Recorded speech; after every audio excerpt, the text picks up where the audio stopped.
લોકમત ન્યૂઝમાં આપનું સ્વાગત છે। સમગ્ર વિશ્વમાં આજે 8 માર્ચના રોજ આંતરરાષ્ટ્રીય મહિલા દિવસની ઉજવણી કરવામાં આવી રહી છે। નારી શક્તિના સન્માન અને મહિલાઓના સશક્તિકરણ માટે વિવિધ કાર્યક્રમો યોજાઈ રહ્યા છે। ત્યારે વડોદરા શહેરમાં આવેલા નમો કમલમ સ્થિત ભારતીય જનતા પાર્ટીના કાર્યાલય ખાતે પણ આંતરરાષ્ટ્રીય મહિલા દિવસની વિશેષ ઉજવણી કરવામાં આવી હતી। આ કાર્યક્રમમાં ગુજરાત પ્રદેશ ભાજપના મહિલા અધ્યક્ષ અંજુબેન વેકરિયા ખાસ ઉપસ્થિત રહ્યા હતા। કાર્યક્રમ દરમિયાન મહિલાઓના સશક્તિકરણ, સમાજમાં તેમના યોગદાન અને નારી શક્તિના મહત્વ વિશે ચર્ચા કરવામાં આવી। આ પ્રસંગે વડોદરા શહેર ભાજપના મહિલા કોર્પોરેટરો, મહિલા પદાધિકારીઓ અને મોટી સંખ્યામાં મહિલા કાર્યકર્તાઓ હાજર રહ્યા હતા અને ઉત્સાહભેર મહિલા દિવસની ઉજવણી કરી હતી। પિંકીબેન સોનીજીનું સ્વાગત। તમામ સૌ ઉપસ્થિત બહેનોને આજે આંતરરાષ્ટ્રીય મહિલા દિવસની શુભેચ્છા।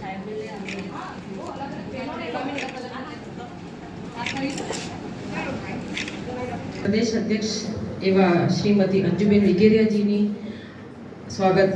श्रीमती ममता। आंतरराष्ट्रीय महिला दिवस निमित्ते भारतीय जनता पार्टी वडोदरा शहर आज प्रदेशना अमरा महिला मोर्चाना माननीय अध्यक्षा श्रीमती अंजुबेन पधार्या छे। आपणे सौ जाणीए छीए तेम के भारतीय जनता पार्टी में जे पण कार्यकर्ता तरीके जोड़ाय पूरेपूरी प्रतिबद्धताथी काम करता होय त्यारे सर्जनथी विसर्जननी वच्चेना सतत सर्जन एटले के नव सर्जननी क्षमता ईश्वरे जेने आपी छे ने एवी नारी शक्ति पण पूरेपूरी प्रतिबद्धताथी खभे खभो मिलावी अने लोकोनी वच्चे जती होय छे। वेदनामांथी जन्मती योजना आदरणीय वडाप्रधान श्री नरेन्द्रभाई मोदीजीए प्रत्येक वेदनाने योजना थकी जे छेक छेवाड़ाना लोको छे एमने आधार आप्यो छे। त्यारे आ आधार माटे आज मारी वडोदरा शहरनी भारतीय जनता पार्टीनी कार्यकर्ता बहनों घेर घेर जाय छे। कहेवाय छे के एक बहन होय ने ए कोईना पण घरे एना रसोड़ा सुधी जाय, एनी तकलीफो पण पूछे अने साथे साथे सरकारश्रीनी प्रत्येक योजनाओथी पण एने लाभ अपावे छे। त्यारे खरा अर्थमां नारी जे शक्तिनो पर्याय छे, आवी नारी शक्ति જ્યારે कोईपण क्षेत्र में काम करे त्यारे एनी अंदर रहेली आ अपरिमित शक्तिओ स्वाभाविकताथी ज निखरती होय छे। आदरणीय वडाप्रधान श्री नरेन्द्रभाई मोदीजीए नवी संसदना प्रथम सत्र में पहला ज दिवसे नारी शक्ति वंदन अधिनियम पास कर्युं अने पक्षापक्षीथी उपर जई अने बधा ज सांसदश्रीओए एनी पर पोतानी एनी मोहर मारी अने बधाए आ नारी शक्ति वंदन अधिनियम ने एक साथे स्वीकार कर्यो। तो आपणे सौ जाणीए छीए तेम के भारतना बंधारणना रचना समये पण आपणा वडोदरानी ज एक नारी शक्ति एटले के डॉक्टर हंसाबेन मेहता आ बंधारणनी रचनामां एमणे पण योगदान आप्युं छे अने नारी शक्तिने खरा अर्थमां विश्वमां भारत देशनी भारतीय नारीए एक अलग ओळख पण अपावी छे।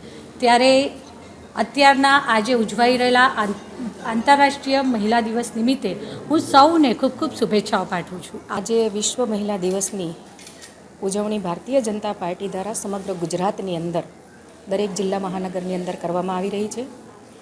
आपना माध्यमथी देश अने राज्यनी तमाम महिलाओने विश्व महिला दिवसनी खूब सारी शुभकामनाओं पाठवुं छुं। भारतीय जनता पार्टी द्वारा आज आ कार्यक्रम आयोजन करवामां आव्युं छे।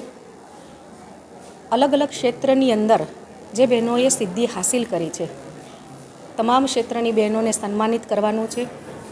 देशना यशस्वी वडाप्रधान आदरणीय प्रधानमंत्री श्री नरेन्द्रभाई मोदी महिला सशक्तिकरणना प्रेरणा के हर हमेशा तेमने महिलाओ सशक्त बने, महिलाओ आत्मनिर्भर बने। ज्यारे तेओ गुजरात राज्यना मुख्यमंत्री हता त्यारे एमने एक संकल्प करेलो बेटी बचाओ बेटी पढ़ाओ। एनाथी आगळ रहीने આજે જેઓ દેશના વડાપ્રધાન બન્યા છે ત્યારે બેટી બચાવો બેટી પઢાઓ શિક્ષણ મળે, શિક્ષણની સાથે સાથે મહિલાઓને સન્માન મળે, એમની સુરક્ષા વિશે સવિશેષ એમને ધ્યાન કરેલું છે। દેશના વડાપ્રધાનશ્રીના માર્ગદર્શન હેઠળ આપણે જાણીએ કે તાજેતરની જ અંદર મહિલાઓને જે પ્રકારે નેતૃત્વ મળી રહ્યું છે, આદરણીય પ્રધાનમંત્રી નરેન્દ્રભાઈ મોદી સાહેબની સરકારમાં सर्वोच्च स्थान पर आज अपना राष्ट्रपति श्रीमती द्रौपदी मुर्मू जे आदिवासी ट्राइबल में एमने पण एक सर्वोच्च स्थान आपवामां आव्युं छे। देशनुं बजेट जेमने रजू कर्युं छे एवा आदरणीय નાણામંત્રી શ્રીમતી નિર્મલા સીતારમણજી દ્વારા સતત 9 વખત દેશનું બજેટ રજૂ કરવું આ કોઈ નાની સૂની વાત નથી. આ એક દેશની અંદર એક ઐતિહાસિક ઘટના છે. માત્ર ને માત્ર ભારતીય જનતા પાર્ટી આદરણીય પ્રધાનમંત્રી શ્રી નરેન્દ્રભાઈ મોદી સાહેબની સરકારમાં આ શક્ય છે. તાજેતરનું જ આપણે ઓપરેશન સિંદૂર લઈએ તો ઓપરેશન સિંદૂરમાં પણ મહિલાઓને નેતૃત્વ મળ્યું છે. મહિલાઓએ એની બાગદોર પકડી અને સફળ ઓપરેશન પાર પાડ્યું છે.